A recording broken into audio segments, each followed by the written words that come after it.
continue. Still not convinced. Okay, will you tell me how things were better for our country under Barack Obama and Joe Biden? How about that? Okay. Under that administration, I didn't see a rise of hatred, vitriol hatred toward different ethnicities than I do under this administration. I Really? don't see people as being bold, as showing their hate for different ethnicities. We all have to live together in this country. Nobody's going to go back to their culture of origin. Can you actually quantify that? Can you give me an example of hatred you've seen toward ethnicities in this country? You know, you can't quantify that by giving me statistics. It's just I'm not asking for a statistic. I'm asking for one example. I'm not asking for a statistic. Well, what have you seen? Example, I could probably use the Charlottesville example as one of them. Yes. Well, the wait. So you don't think marches like Charlottesville happened during the Obama administration? Say that again. I didn't hear that. You don't think marches like Charlottesville happened during the Obama administration? There's always been this fringe, stupid. We're talking about the overt hatred, racist toward different ethnic groups is more prevalent during this administration than any other that I have seen. No, you're wrong, Edward. For God's sake, how old are you? The Klan has been marching since Woodrow Wilson's days. In fact, the Klan actually marched during the Democratic National Convention in New York during Woodrow Wilson's nomination process. There's been hatred in this country, sadly, for decades, all of it stemming from the Democratic Party, by the way. But these ridiculous fringe groups, David Duke's been around for 40 years. He's nowhere more prominent now than he was during Obama or during Clinton, for that matter. You're buying into propaganda. I'm glad you said that. The David Duke groups are ridiculous. At least that's one thing that we agree upon. I'm glad you said that. But of course. And so the president said that, by the way. And I'm hopeful that you, as a talk show host, don't harbor some of the ill feelings or hatred toward other ethnicities groups that I have heard from the president and his group.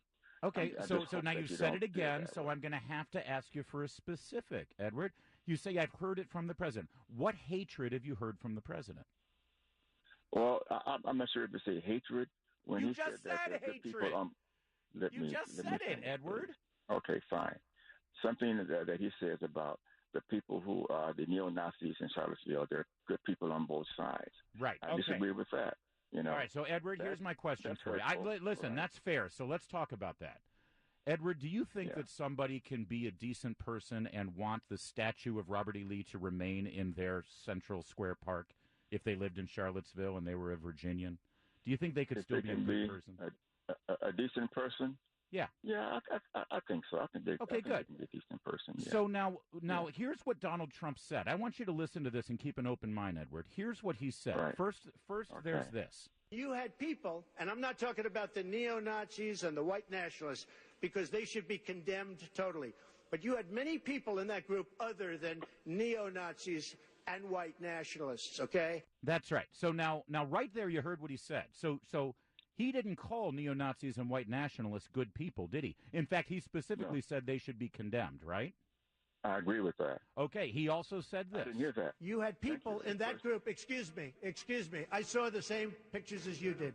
You had people in that group that were there to protest the taking down of, to them, a very, very important statue and the renaming of a park from Robert E. Lee to another name. And those are the people he said were decent people. So now you know the truth. And I don't blame you for thinking that he said that neo-Nazis and white nationalists were very decent people. You thought that because, sadly, you're getting your news from places who aren't giving you all the information. And thank God you listen to KBC so you can get the full picture. Well, I'm open-minded. Thank you very much. My mind is not closed. Thank you. You know, I'm just like that, like you. I really don't care who is president. My main concern is that the president of this country will bring the people together. That is my only concern. Yeah. That's Edward, all I'm you concerned and about. I share this that. country Listen, together as one.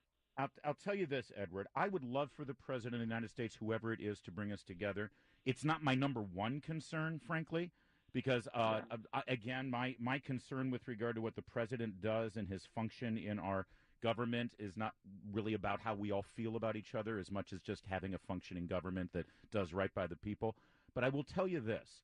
If we didn't have the hateful and despicable attitude from the media and from the Democrats who were so angry and so bitter that their chosen candidate did not win in 2016, if they would have just entered into this presidency with an open mind and a dedication to the truth, instead of fooling people like you, Edward, with only part of the story, then I think we would be actually much more together and united as a nation. But sadly, we're not there. I'm doing my best, and I know you will too, Edward. Thank you so much for that call. Larry O'Connor.